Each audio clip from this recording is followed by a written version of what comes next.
Key up the intro. Okay. What's going on, everybody? Another edition of the Proper Perspective podcast, the Proper Perspective pod class. Here to drop a few gems on you.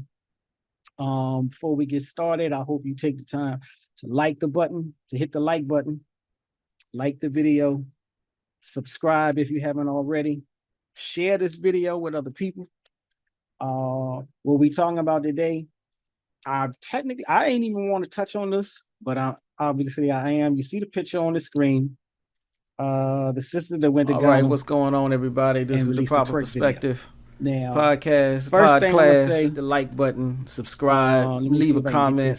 Hit the like button, subscribe to the channel, leave comments. I build back and forth with people. I don't really do the live type thing so much, but I might get into the live, but I rather, record my piece, post it, and then keep a dialogue going. So leave comments on the videos, and I will get back with you. But like I said, what I'm dealing with is the video that's gone viral and etc. Sisters that went to Ghana and was twerking at the Elmina castle. Again, I'm not here really. I'm not trying to be disrespectful towards the sisters. I'm not trying to put them down. I do have a certain opinion about whether or not it should have happened. But I really also wanted to talk about some of the other comments that have been made about the video or about the sisters or about African Americans in general and about African culture, West African culture. So what I'm gonna do is I'm gonna share my screen so you can see one of the comments. So the screen that I'm gonna share is here. So hopefully you can see this now. And I'm not sure how big it is on the screen, so I'm going to read it out. So this is what somebody said in response to all of the hoopla that's going on. They said, as it turns out, the girls were doing those African dances. A simple Google search would have informed any of these blushing respectability politics advocates that twerking is a form of dance that originated in West Africa and is multiple centuries old. This, of course, has often been pointed out by the far more sensible side of Black Twitter, where folks aren't embarrassed because Black American women desecrated a site where Black people were once oppressed. Seriously, why does anyone give a that a holding area in a slave trade was disrespected? Now, what I want to do, I want to unpack that a little bit. So I'm going to stop the screen. I'm going to stop the share, come back so you see full screen. Clearly, I got the image still up there for you to take a look at. But this is what I wanted to say. Now, I will say this. It is absolutely true that twerking is a form of dance that is in its origins is an African dance, specifically West Africa, specifically the Ivory Coast or Cote d'Ivoire. And to that end, what I'm going to do is I'll try to, I wanted to bring that up to make the point. We can see that twerking, yes, indeed, twerking is an African dance. It has its origins in Ivory Coast. It's actually called the Mapuka or Makuka dance.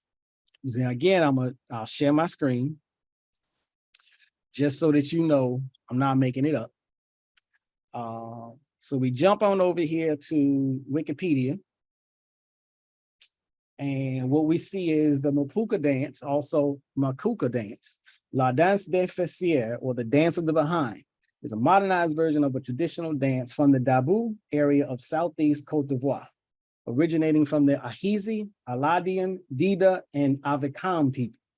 Mapuka entered the music scene in 1991 following the 1990s creation of Zouglou music and the importation of foreign music genres such as reggae and hip hop, and grew in popularity among the youth. that's the dance scene. It already existed as an African dance. Let me see, I'll stop the share again. So again, I just wanted to say a little bit about, yes, twerking is an African dance style. As what typically happens outside of Africa, when you live in a culture that is overly sexualized, then anything that you do, especially if you are in the target group, if you are amongst the target population, where by target, what I mean is you're always going to be under scrutiny, and you're always going to be held up or put out there as the problem people or the problem person, the problem group. And so we all know that's definitely a huge part of Western civilization, the US in particular, to target certain groups, especially those who are more melanatedly blessed than others, if I say it that way. So again, no matter what you do, no matter where you go, as a melanated individual, particularly a Black person, particularly an African person, whether you're born on the continent or in the diaspora somewhere, there is always going to be an opportunity for whatever behavior you exhibit to be held up for scrutiny in a way to castigate and put down you, not even so much as you as an individual, but you as a member of your group. Now, what the quote was referring to, respectability politics, this is, one of the reasons, one of the things that comes out of that phrase is the idea that if you are truly an individual, then you don't have to worry about respectability politics. And while there can be some truth to that, some validity to that, I don't necessarily think that wrapping yourself up into the idea of respectability politics being off track or wrong, I think that's a slippery slope. I think that's a little wrong. But neither here nor there. The first thing I wanted to try to smooth the edges a little bit, because like I said, I'm not really here to add salt to the wound or fuel to the fire, if there is a wound, if there is a fire, about the twerking. But what I wanted to do is speak to some of the things that may or may not be known, may not be a part of the general conversation. So yeah, I will say twerking is definitely an African dance. So in that regard, maybe people should tread lighter, maybe. But now, understanding this, what I would say is, even though twerking is an African dance, and these are African sisters in an African country, there is still the idea that might be too closely related to respectability politics. And clearly everybody is not in line with that. But the idea of a time and a place, and I think that's really where I fall down on the situation. There's a time and a place for everything. Now, it's very easy to fall into the gray area when you say that, because what one person says is a right time and place, another person will say, no, it's not a right time and place. So you still have a lot of gray area in that. But I'll ask it, let me turn it around. So for instance, when especially for Americans who, for good or bad reasons, rightfully or wrongfully, Americans are known around the world as to be practitioners of a very open, if not flagrant, if not rambunctious, if not rude and disrespectful type of culture. whether you're Black American or white American, America as a whole has a calling card when it comes to culture. And that calling card is to be over the top, to be aggressive, to be, I want to say assertive, but assertive doesn't really count, but to be extremely flagrant with many elements of culture, particularly dress, particularly dance styles and behaviors. So this is an idea that's floating around everywhere. Many countries, especially many conservative countries, they already have laws on the books. Most of them have a culture that pretty much either shies away from this type of openness or frowns on this type of openness. Now, you can say what you want to say about whether or not they should shy away from it, whether or not they should frown upon it. That's a personal opinion. The fact remains every country, every culture has its own rules, customs, mores, taboos, and etc. So as global citizens, what every person, what every individual is supposed to do is be mindful of the culture that you're walking into. So when, for instance, when Americans go to Saudi Arabia, they're gonna get told, they're gonna get warned. That culture has certain mores, customs, expectations, and taboos. Women do not wear certain things. Now, you can go with your individual, and I want to say westernized or Americanized sense of self-importance and say, I don't got to follow those rules. And when you get there, you find out what happens. I'm not saying what the rules are, but it should already be kind of sort of already known that, especially if it's a Muslim country or a Sharia law country, just the outfits alone would garner individuals, the way the sisters are wearing, the clothing that the sisters are wearing, those outfits alone would garner some serious legal problems. And so I say that just to say, no matter where you go, whether you're an American or you're a Ghanaian or you're a British person or whatever, everybody has the right to travel. And you have a right to be true to yourself when you travel, but you also have a responsibility to respect not only the laws of other countries, but to respect the culture of other countries.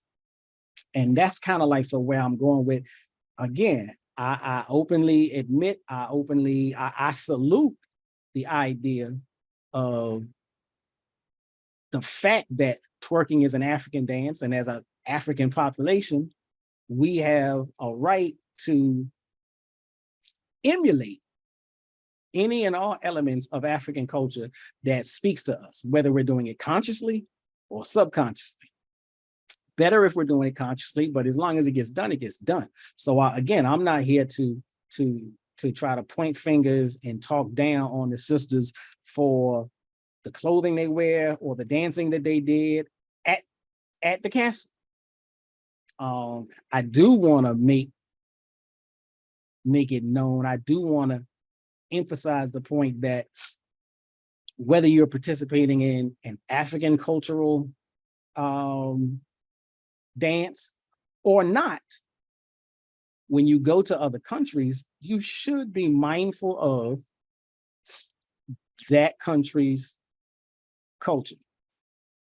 So if we take this back to this African dance, this mapuka, that came from the Ivory Coast, we want to make sure, I'm getting ready to share my screen again.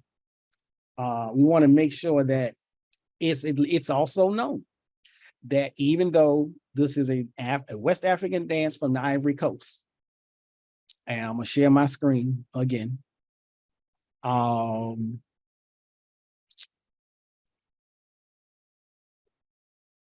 here we go. So as you can see, hopefully you can see it's popping up on the screen now.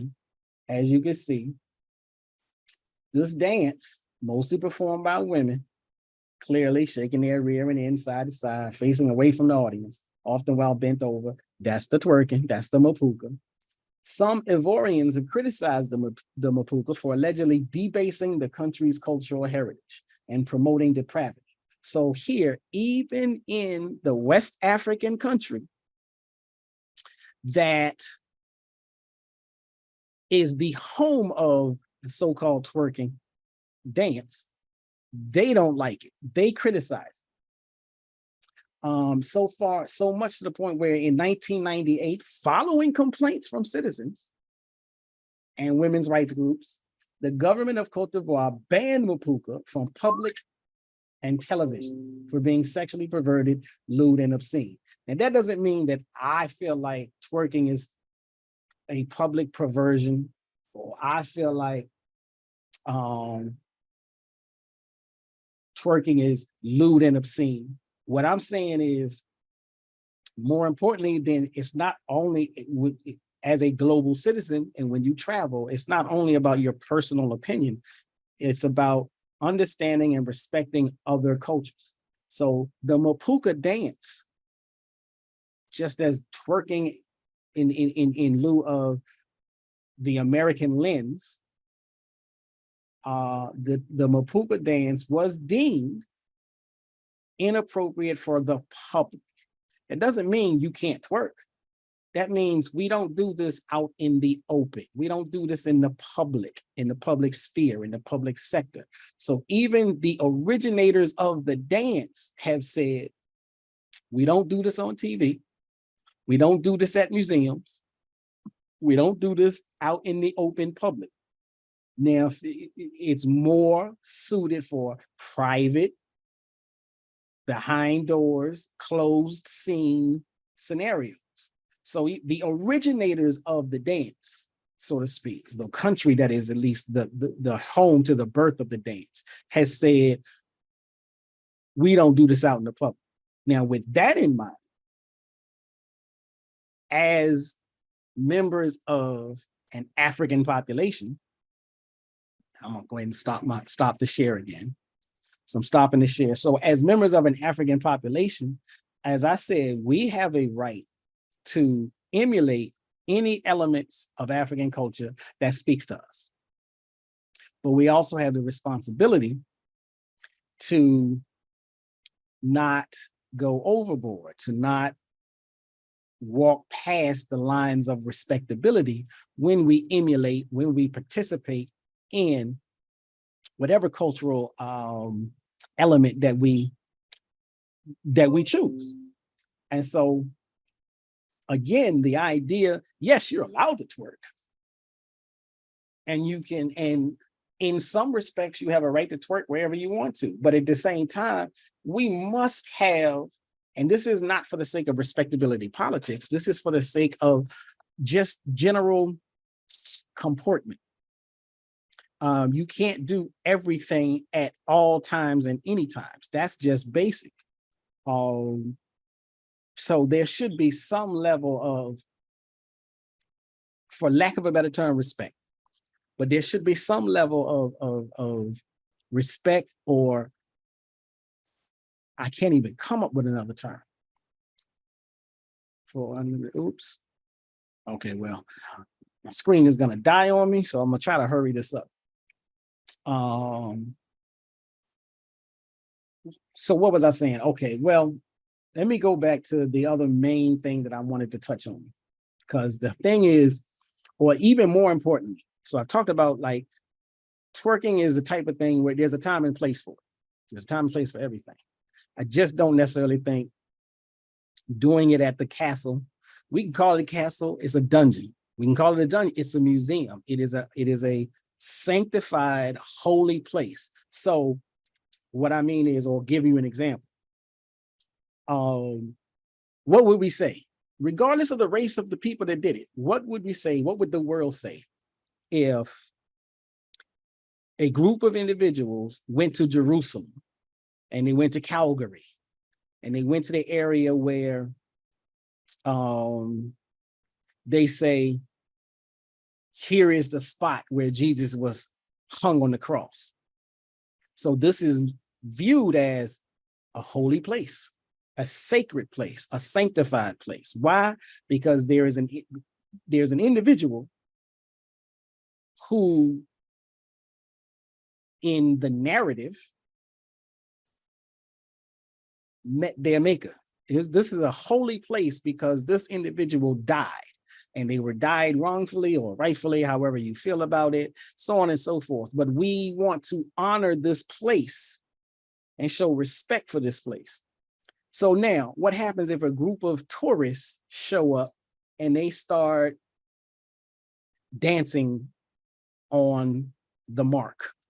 They start pouring out water or liquor or anything on the mark. They start, you've had some tourists going in other countries and they feel like it's their right to alleviate themselves in certain places. Any of this would be inappropriate, time and a place. If the culture feels that this location, whether it be the place of the cross for a Christian or the place where our ancestors were put in chains and debarked across the Atlantic, to behave in a way that is outside of the decorum of that place would be inappropriate. So again, time and a place. There's some things really should be, some things should go without saying, but clearly we no longer live in that kind of a world. And I'm not trying to say that to be like complaining about generations and stuff like that, but there should have been some kind of commentary. If you're gonna do it, at least don't post it online. But again, the other thing I wanted to get into, because I'm doing my best not to drag the systems. I'm trying to clarify a few points, and I'm trying to, if I'm going to drag anybody, I'll tell you who I'm going to drag. I would drag, let's see who I'm going to drag. You might hear his voice and know who I'm talking about. That's disrespectful to the ones who eventually were brought over to the Western Hemisphere. That's disrespectful to them. The ones who eventually were the ones who opened there. Some of them were doing the selling. So, that's disrespectful. That's not being disrespectful to the I don't know if you can hear. Ratchets. This is very. Okay, I'm about to share my screen. And then we're going to get into this last little piece.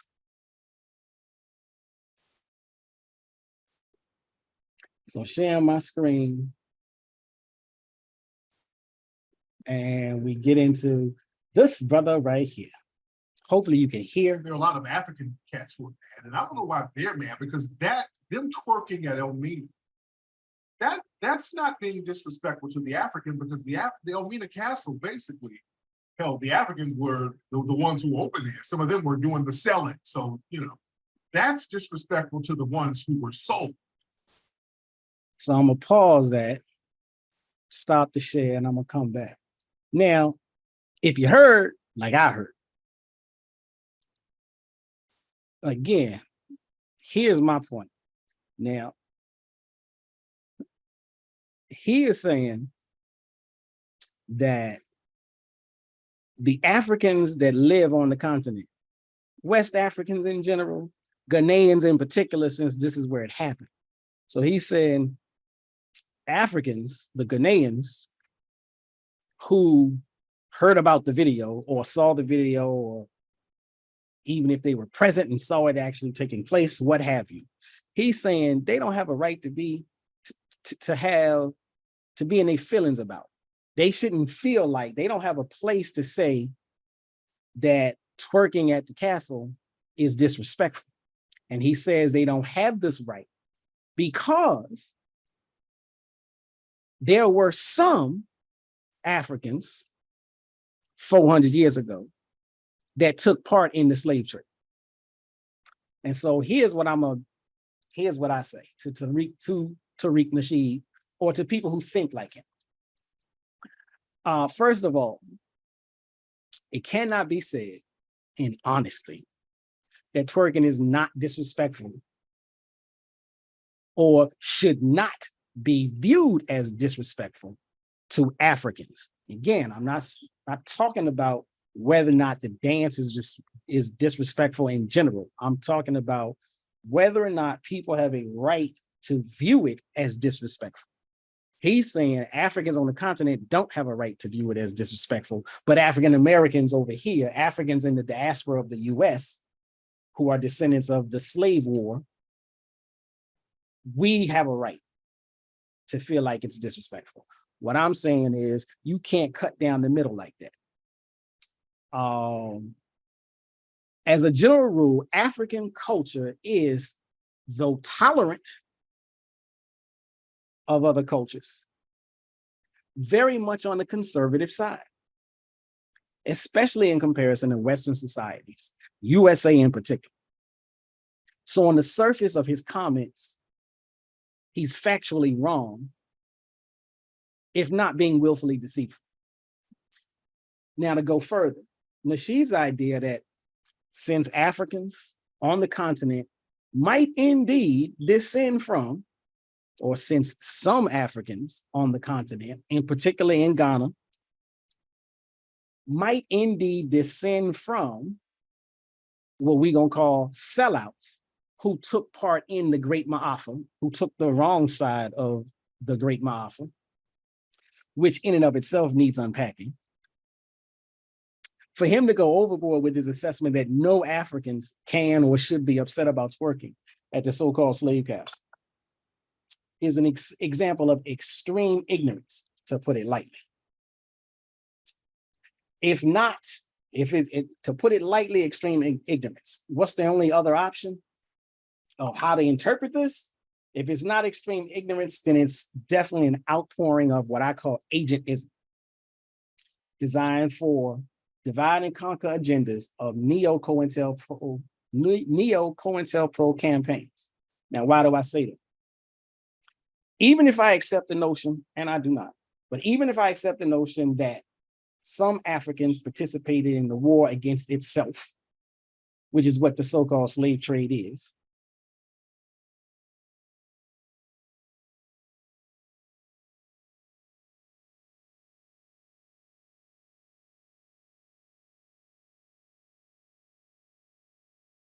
a civil war on the continent.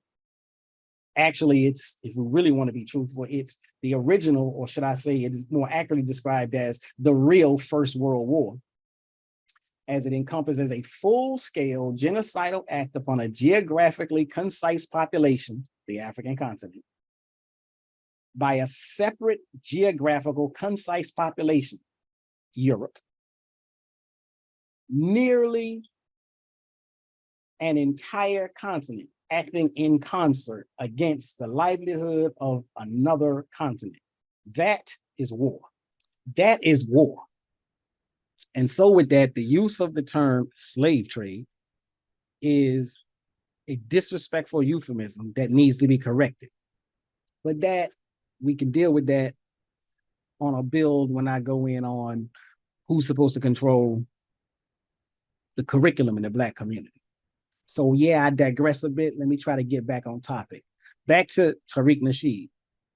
So for the sake of argument, we admit for the moment that some Africans participated in this war. But most Africans did not.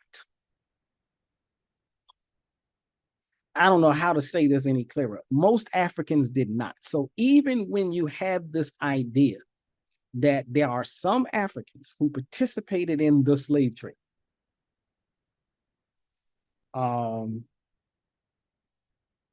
The definitive fact is most Africans did not participate in the slave trade. Most Africans either were immune to it and wasn't even aware that it was going on, so there wasn't a fight or not fight question.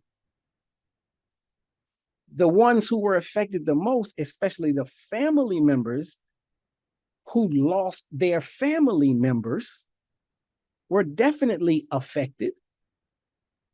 And when they could, they would fight. Let's think about this. For instance, one of the standard operating procedures during the time period was just like we say in US culture, in Black American culture, catch them slipping. People will, there's always somebody out there trying to catch you slipping. That's not new to the US. That's not new to Black America. That's just standard human existence. Don't get caught slipping. Why? Because somebody will take advantage of you. The way in which